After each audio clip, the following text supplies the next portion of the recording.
Hi friends, welcome back. आज इस video में हम बात करने वाले हैं कि प्रेगनेंसी में आपको चक्कर क्यों आते हैं, क्या चक्कर आना नॉर्मल होता है, कब आपको डॉक्टर विजिट करनी है और किस चीज़ से आप घर पर ही इन्हें ठीक कर सकते हैं।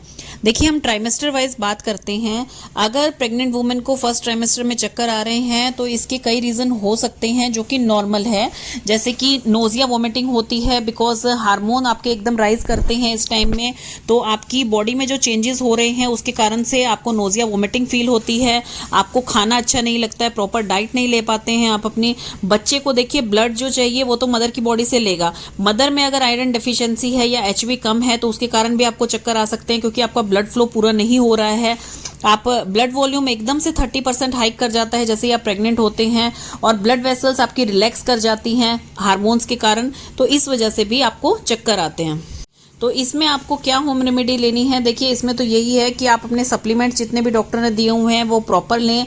आपके ब्लड टेस्ट के अकॉर्डिंग जैसे जैसे सप्लीमेंट्स डॉक्टर आपको प्रोवाइड करते हैं या डाइट बताते हैं आप उस अकॉर्डिंग ले, बिकॉज डॉक्टर भी आपको ये नहीं कहते हैं कि इस टाइम आप हैवी मील लीजिए। वो भी आपको छोटी छोटी मील्स बताते हैं जिससे नोजिया वोमिटिंग में भी आपको कहीं हद तक राहत मिल सकती है। और नोजिया वोमिटिंग की भी आपको सप्लीमेंट्स दे देते हैं डॉक्टर फॉर फर्स्ट 3 मंथ, ताकि आपको चक्कर वगैरह ना आए, कमजोरी फील ना हो। क्योंकि बाई चांस आप कहीं अकेले हैं, स्टेयर्स पे चढ़ रहे हैं, तो एकदम गिर के आपके बेबी को और आपको नुकसान हो सकता है।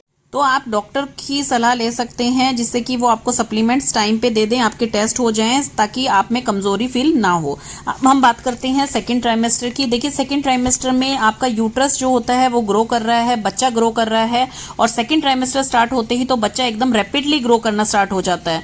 तो इसलिए उस टाइम क्या होता है कि आपके लिगामेंट्स पे, आपके बाकी ऑर्गन्स पे, सब पे प्रेशर क्रिएट होता है। जैसे ही आप सिटिंग पोजिशन की अगर आपकी जॉब है या आप लेटे हुए हैं तो आपको क्या है, एकदम खड़े होने पे चक्कर आएंगे, बिकॉज जैसे ही आप बैठे हैं तो आपके ब्लड वेसल्स जो हैं वो दबे हुए हैं। जैसे ही आप खड़े होते हैं तुरंत तो वो ब्लड वेसल जो हैं वो आपके वाइड हो जाते हैं और ब्लड फ्लो एकदम तेज हो जाता है। तो उससे क्या होता है, आपको चक्कर आ सकते हैं। इसमें क्या होता है, बीपी आपका हाई हो सकता है, बीपी आपका लो भी हो सकता है। तो बीपी मॉनिटरिंग बहुत जरूरी है इस टाइम में, सेकेंड ट्राइमेस्टर में आपके।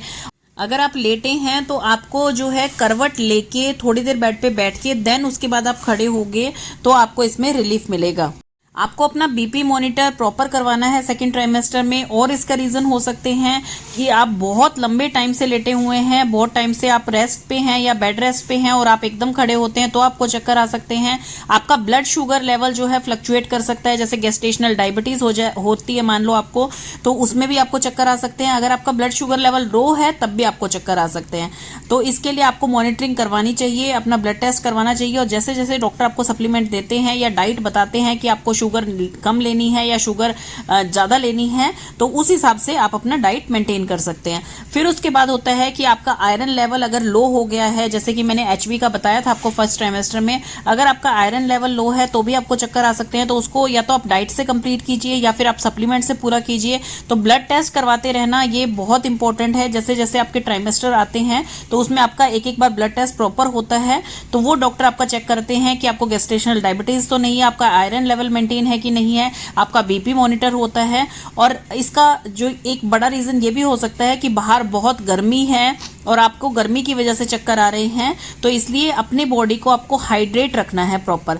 अगर आपकी बॉडी हाइड्रेटेड नहीं है, पानी की कमी है, तो आपको डेफिनेटली चक्कर आएंगे।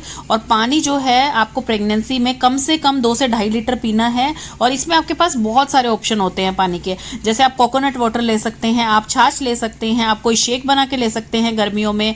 तो आप जैसे भी रखिए अपनी बॉडी को हाइड्रेट, आप अपनी बॉडी को हाइड्रेटेड रखिए। क्योंकि कई बार हम क्या होते हैं, वर्किंग वुमेन्स होती हैं और वो क्या है, बहुत लंबे टाइम तक बैठी हुई हैं, एकदम खड़ी होंगी तो उन्हें चक्कर आएगा, क्योंकि पानी पीना भी उसमें याद नहीं रहता है अपने वर्किंग आवर्स में।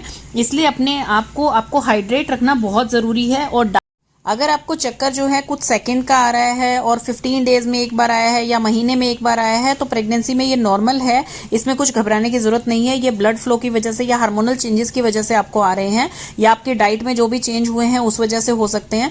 लेकिन अगर आपको चक्कर फ्रिक्वेंटली आ रहे हैं तो आप अपनी एक तो डाइट भी अगर आपकी प्रॉपर है और फिर भी आपको फ्रिक्वेंटली चक्कर आ रहे हैं और वो ऐसा नहीं है कुछ सेकेंड के हैं, अगर आपको कुछ मिनट का आ रहा है, लंबा आ रहा है चक्कर, तो प्लीज डॉक्टर विजिट करनी आपको बहुत जरूरी है इस केस में, क्योंकि ताकि वो आपके फर्दर इन्वेस्टिगेशन कर सकें कि क्या रीजन है। बिकॉज बीपी अगर फ्लक्चुएट करता है मदर का, अगर उसके लो बीपी है या हाइपरटेंशन है, तो उसमें जो है अर्ली लेबर होने के चांसेस बहुत हाई हो जाते हैं, तो वो आपके लिए एक रिस्क फैक्टर हो सकता है। अगर आपको सेकंड थर्ड ट्राइमेस्टर में भी नोजिया वोमिटिंग की शिकायत है, तो आप विटामिन सी ज़्यादा से ज़्यादा लीजिए। विटामिन सी जो है इसको लोअर डाउन करता है और आपको जो है रिलैक्स रखता है। And keep your self proper hydrated, और अपनी डाइट को मेंटेन रखिए ताकि आपकी प्रेगनेंसी एक हेल्दी प्रेगनेंसी बने। All the best.